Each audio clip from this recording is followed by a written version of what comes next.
갈수록 기량이 놀라보게 향상되는 것 같습니다. 우리 성도들의 격려에 힘입어서 늘 더 발전하시기를 축복합니다. 성도 여러분, 지금 제가 호주머니에서 뭘 하나 꺼내겠습니다. 이거 뭔지 아세요? 예, 지난 주일에 제 방에 누군가가 놓고 간 마이쮸입니다. 비타민 C를 함유하고 있는 포도맛 캔디입니다. 누가 두고 갔는지 확인된 바는 없습니다. 근데 묘한 감동과 새로운 힘이 나는 것을 느꼈습니다. 사랑받는다는 게 이런 것이구나. 나도 이렇게 성도들을 사랑하며 성도들에게 다가갈 수 있으면 좋겠다. 고민하는 한 주간이었습니다. 우리 양옆에 그리고 앞뒤에 있는 분들과 인사 나누겠는데요. 당신은 사랑받기 위해 태어났습니다. 당신의 삶 속에서 그 사랑 받고 있습니다. 이렇게 인사해요. 한번 해보겠습니다. 당신은 사랑받기 위해 태어났습니다. 당신의 삶 속에서 사랑.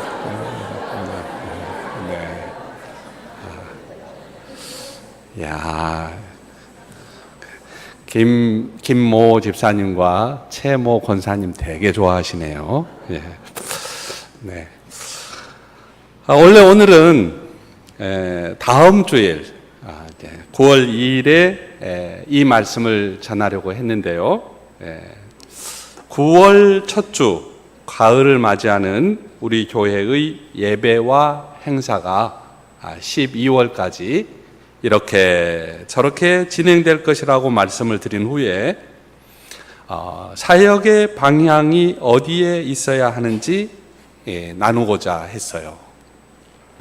그런데 다음 주일이 총회 주일입니다. 제가 기도하면서 우리 교인들에게도 당회는 또 총회는 노회는 무엇인지 한 번은 이렇게 알려드려야 되겠다.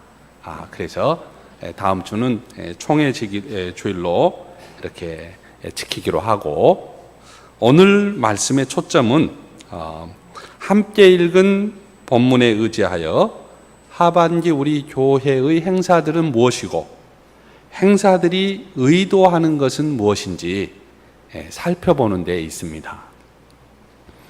지난 7월 태풍과 폭우가 몰려와서 컴퓨터 관련 기기가 망가졌어요.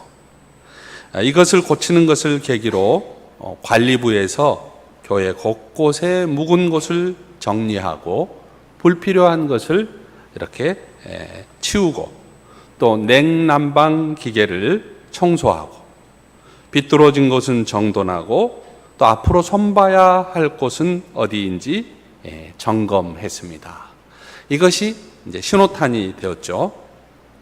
9월부터 몇 가지가 이제 바뀔 것인데, 먼저 이 보시는 대로 또 강단 전면의 현수막이 산뜻하게 걸렸습니다. 두 개의 현수막에는 이런 뜻이 반영되어 있습니다. 예전부터 주안점을 두고 힘써온 항상 기뻐하라, 범사에 감사하라, 쉬지 말고 기도하라는 이 기초 위에 성도들 서로 간에 또 주 하나님과 우리 성도들 간에 소통하고 공감하면서 시온의 대로처럼 뭔가 뻥 뚫리기를 바라는 그런 마음을 담아서 현수막 두 개를 걸었죠. 근데 이 현수막을 거는 데에는 성도들의 헌신이 있었습니다.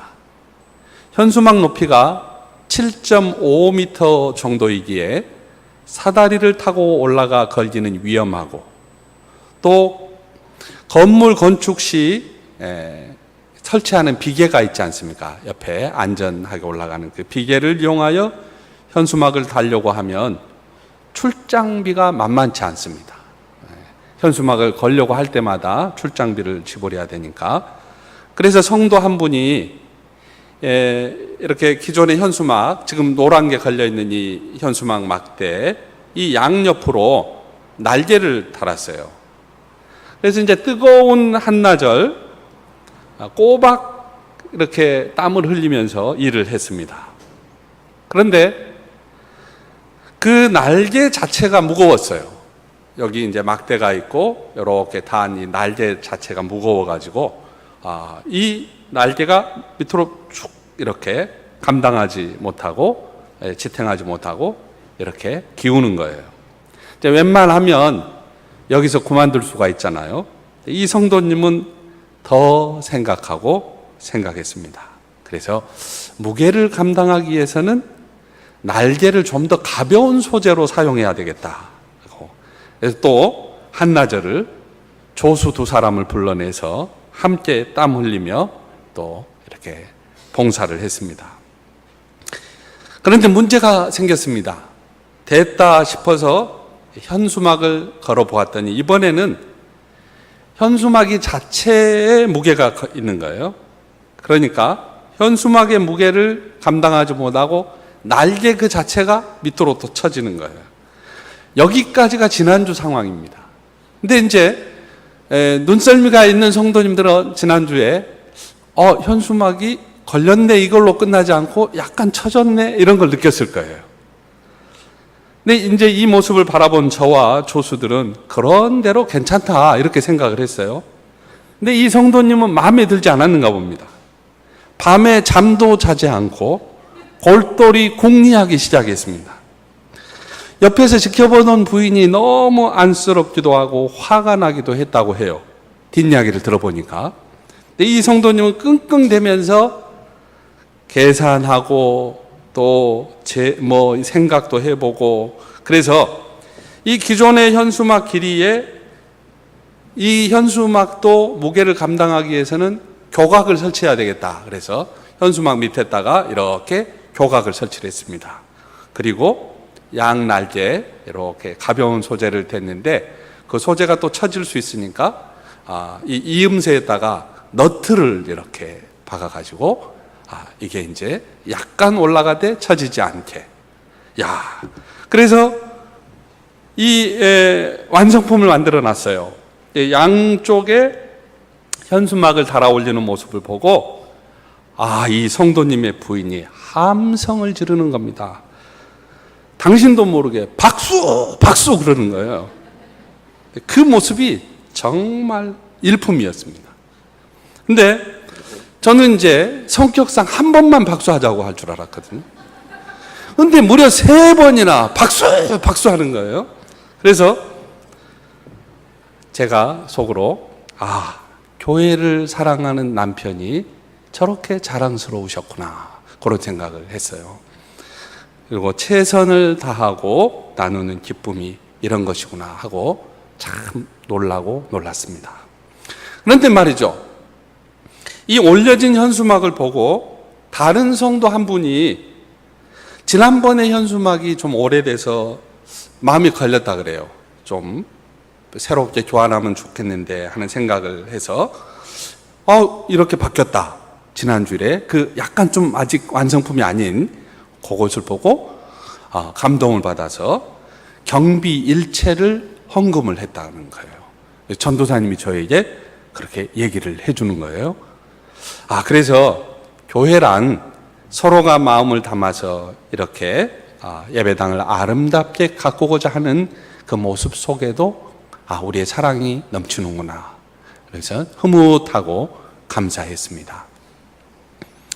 후반기 교회의 행사를 우리가 조금 알 필요가 있는데요. 먼저 오늘 오후 시간에는 창립 30주년 기념행사 준비위원회 헌신예배가 있습니다. 이 헌신예배에 또 위원회 여러분만 참석하세요 그러면 안 된다는 거죠. 여러분들이 이 위원회 안에 포함되지 않는 분들도 박수를 보냅니다. 열심히 하십시오. 그리고 우리가 기도로 같이 헌신하겠습니다 하면서 같이 우리가 헌신 예배를 드려야 되겠죠. 그리고 이제 다음 주 오후 예배는 가정 예배입니다. 가정에서 각 가정이 예배를 드리면 되겠습니다. 그리고 9월 9일 날 구하라 목사님의 중국 선교 보고, 9월 11일 중직자 신앙훈련 모임 시작, 9월 14일에 성경통신과 기초반 시작, 그리고 10월 21일 주일입니다. 전교인 체육대회 장소도 확정이 됐어요. 여기 왕지초등학교 실내체육관으로 확정이 됐습니다. 그리고 10월 29일 세일의 특별 새벽 기도회, 그때부터 3주간 새벽 기도회를 하는데 11월 18일 추수감사주일까지 세일의 특별 새벽 기도회를 진행하겠습니다.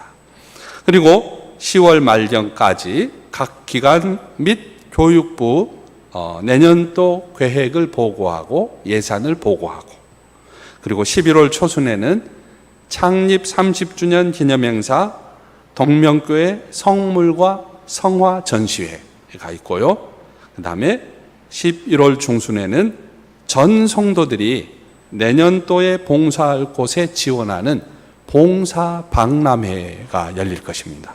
그리고 12월에 대강절과 크리스마스, 그리고 12월 31일 또 2019년 1월 1일을 맞는 송구 영신 예배.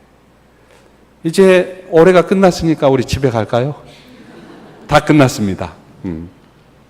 성도 여러분, 그러면 우리가 교회의 이런 행사를 어떤 마음으로 맞이하고 참여하고 진행해야 할까요?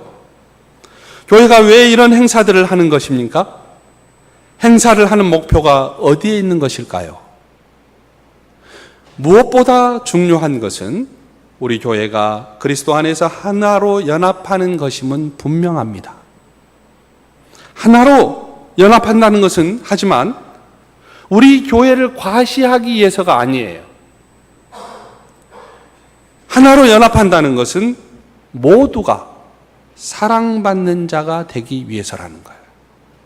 모두가 사랑받는 자가 되기 위해서이죠. 여기서 교회의 행사는 아름답게 승화되고 하나님께 영광을 돌리게 됩니다. 내가 사랑받는 자이고 당신도 사랑받는 자가 되기 위해서는 그러면 어떻게 해야 하는 것일까요? 자기가 높다고 생각하는 사람, 실제로 사회적 지위가 높은 사람은 교회 안에서 좀 낮아지는 거예요. 그리고 사회적으로 세상적 기준으로 내세울 게 없다고 생각하는 사람은 교회 안에서 조금 높아지는 겁니다. 그래서 교회 안에서만큼은 마음이 평안하고 내 존재를 인정받으며 성도 서로 간에 사랑받고 있음을 느끼는 그런 자부심이 우리 가운데 충만해야 합니다. 여러분, 이게 교회예요. 높은 자는 낮아지고 낮은 자는 높아지고, 그래서 모두가 다 같은 사람들이 모이는 곳, 이게 교회예요. 함께 읽은 본문에서 사도 바울은 교회의 본질을 위해 기도합니다. 교회가 무엇이며 교회가 어떤 곳인지 밝히고 있어요. 14절 15절에 사도의 간절한 심정이 나타나 있습니다. 이어서 사도는 기도를 이렇게 전개합니다. 첫 번째, 성도들의 속마음이 능력으로 강건해지기를 간구합니다. 사도는 넘쳐 흐르는 영광의 아버지께서 성령으로 우리의 힘을 돋우어 우리의 속사람, 다시 말해 우리의 내적 인간으로 굳세게 하여 주시기를 간구하고 있는 거예요. 두 번째, 사도는요, 믿음으로 말미암아 그리스도께서 성도들 안에 있다고 하는 것을, 그 약속을 붙들게 하는 거예요. 셋째로, 성도들이 사랑으로 굳게 서기를 간구합니다. 그리고 넷째로, 성도들이 그리스도의 사랑을 알아 하나님의 사랑, 하나님의 아카페 사랑에 이르기를 간구합니다. 여러분, 우리 다 함께 에베소서 3장 18절 19절을 읽어보도록 하겠습니다. 에베소서 3장 18절 19절입니다. 능히 모든 성도와 함께 지식에 넘치는 그리스도의 사랑을 알고 그 너비와 길이와 높이와 비회가 어떠함을 깨달아 하나님의 모든 충만하신 것으로 너희에게 충만하게 하시기를 구하노라. 아멘. 성도 여러분, 우리 교회 모든 성도가 함께 하나님의 신비로운 사랑을 깨달아 알기를 축복합니다. 그 사랑이 넓고 길고 높고 깊은지를 깨달아 우리 교회를 구성하는 성도들이 인간의 모든 지식을 초월한 그리스도의 사랑을 알 수 있게 되기를 바랍니다. 이렇게 해서 우리 공동체가 연합하여 하나 되고 하나님의 계획이 우리 교회를 통해 완전히 이루어지기를 축복합니다. 사랑은 마음을 치유합니다. 사랑은 인격을 회복시킵니다. 사랑은 불가능을 가능케 합니다. 여러분, 사랑은 사랑을 낳습니다. 사랑은 사랑으로 이어집니다. 교회는 사랑받는 사람들의 공동체입니다. 주면서도 행복하고 받으면서도 행복한 보람된 곳이 교회예요. 이 시간에 사랑받는 사람들 얘기를 한 토막 나누도록 하겠습니다. 미국 보스턴의 지하병동에 한 소녀가 격리 수용돼 있었습니다.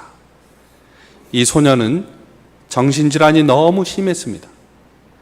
사람들이 다가오면 괴성을 지르고 사납게 공격을 퍼부었습니다. 의사들은 회복 불가능을 선언하고 독방에 이 소녀를 수용했습니다. 소녀의 부모는 더 이상 딸에게 미련을 갖지 않고 병원에 면회 오는 일도 중단했습니다. 너는 차라리 태어나지 말았어야 할 텐데. 소녀는 온종일 독방에서 지냈습니다. 그런데 은퇴한 간호사가 이 소녀에게 사랑을 주기 시작했습니다. 소녀는 먹을 것을 주면 집어 던졌고 말을 건네면 침묵으로 일관했습니다. 그러나 이 어르신 간호사는 6개월 동안 끊임없이 관심을 보였습니다. 간호사의 지극한 사랑은 소녀의 마음을 움직이기 시작했습니다. 간호사는 접시에 놓인 과자가 하나씩 줄어드는 것을 보았습니다. 점점 먹을 것이 없어지는 것이 일상화되었습니다. 그리고 정신질환에서 완전히 해방되었습니다. 이 소녀의 이름은 앤 설리번입니다. 설리번은 10살 때 남동생과 함께 고아원에 보내져서 거기서 학대와 고통의 하루하루를 보내면서 성장했습니다. 불결하고 빈약한 환경에서 남동생은 죽어갔고 또한 그녀도 눈병에 걸려 실명 직전까지 갔습니다. 그러나 은퇴한 노 간호사의 지극한 정성과 사랑을 받고 사랑이 무엇인지를 체험했어요. 후에 어떤 독지가에 의해 수술을 받았고 눈이 회복되었습니다. 앤 설리번은 자신이 받은 사랑을 누군가에게 주리라는 마음을 가지고 있었는데 어느 날 신문의 작은 광고란에 가정교사를 구한다는 내용을 보았습니다. 간단했어요.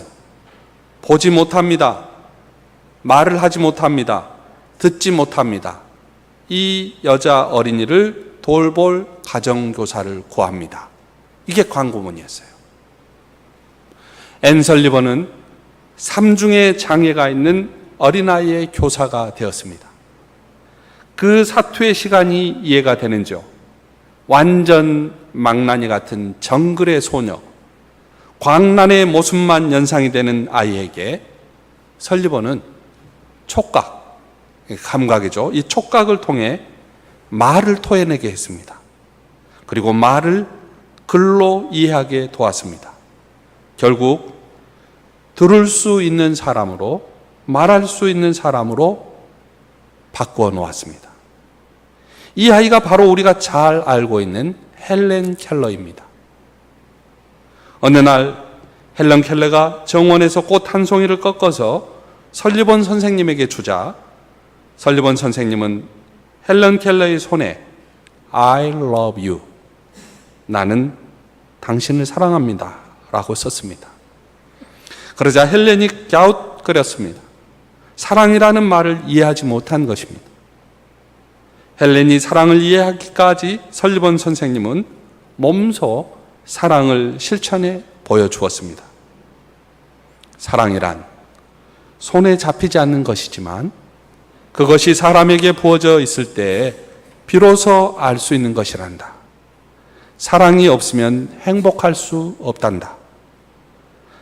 한 선생님의 사랑이 삼중의 장애라는 어려운 역경 속에서 헬렌이 스스로 일어나 자신의 길을 찾아갈 수 있게 했습니다.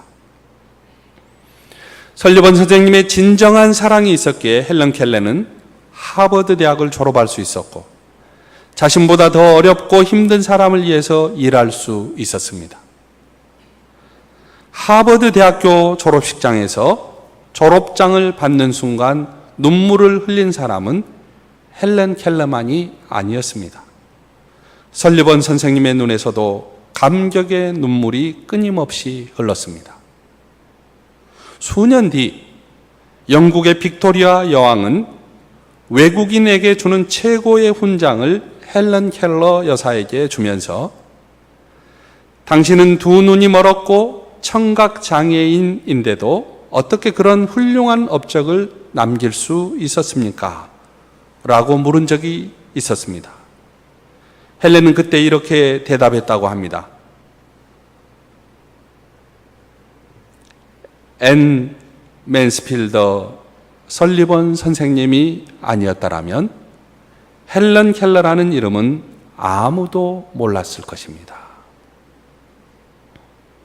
성도 여러분, 헬렌 켈러를 가르친 앤 설리번은 어렸을 때 어느 한 병원에서 버려져 있었습니다. 모든 의사가 이 어린아이의 생명을 포기한 상태였습니다. 그러나 한 명의 어르신 간호사, 그분의 실제 이름은 로라입니다. 로라.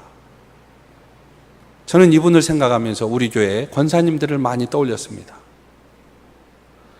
한 명의 간호사, 이분이 자신의 시간을 아껴가며 정성스럽게 이 어린아이에게 관심을 주었습니다. 이 어린아이는 사랑받는 사람이 되었습니다.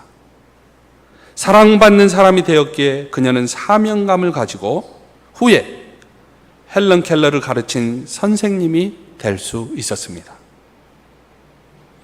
헬렌 켈러라는 인물이 세상에 알려지기까지 우리가 거꾸로 거슬러 올라가 보면 결국 이 무명의 간호사 한 사람, 로라가 없었다면 설리번도 헬렌 켈러도 존재하지 못했을 것입니다. 1937년 헬렌 켈러는 한국을 방문한 바 있습니다. 그때 얼마나 이 나라가 복잡했습니까? 그녀는 사랑받는 자의 기쁨과 기적을 많이 언급했습니다. 이름조차 알려지지 않는 어느 한 사람의 헌신과 사랑이 생명을 살렸고 그 생명이 또 다른 생명을 살렸으며 사랑의 기적을 세상에 알렸습니다. 여러분, 하물며 교회 공동체이겠습니까?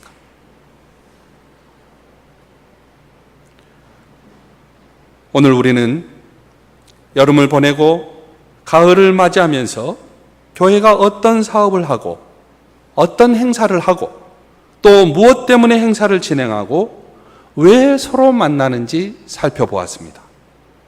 우리의 모든 행사는 성도 서로 간 사랑받는 자가 되기 위함에 있습니다. 서로가 사랑받기 위해서 그래요. 우리의 만남이 그런 만남이기를 주님의 이름으로 축복합니다. 예수 그리스도의 사랑은 넓은 사랑이에요. 온 인류를 조건 없이 온전히 사랑하신 사랑입니다. 어느 누구에게나 차별 없이 적용이 됩니다. 그 사랑은 주님을 찾는 모든 사람에게 기쁨과 평온으로 부요하게 하십니다. 예수 그리스도의 사랑은 높은 사랑입니다. 사람과 같이 쉽게 변하거나 즉각적이고 감정적이며 단순하지 않습니다. 때로는 이해할 수 없는 방법으로 우리를 선하고 유익하게 하시는 초월적인 사랑입니다. 예수 그리스도의 사랑은 깊은 사랑입니다. 70번씩 7번이라도 용서하시는 사랑입니다. 죄인을 의인의 자리에 초대하는 사랑입니다. 예수 그리스도의 사랑은 영원한 사랑입니다. 교회의 본질은 이 사랑을 본받고 실천하며 누리는 데 있습니다. 억지로 사랑하는 대신에, 억지로 일하는 대신에 예수 그리스도의 넓고 깊고 높고 영원한 사랑으로 성도 서로 간에 사랑받는 자가 되는 곳입니다. 바라기는 우리들의 가을과 겨울의 행사 가운데 행사가 행사로 끝나지 않고 사람을 살리고 진정 사랑하였으므로 행복하였다는 그 고백을 가지고 그리고 실천하면서 기쁨의 공동체, 세상을 살리는 참된 공동체가 되기를 축복합니다. 기도하겠습니다.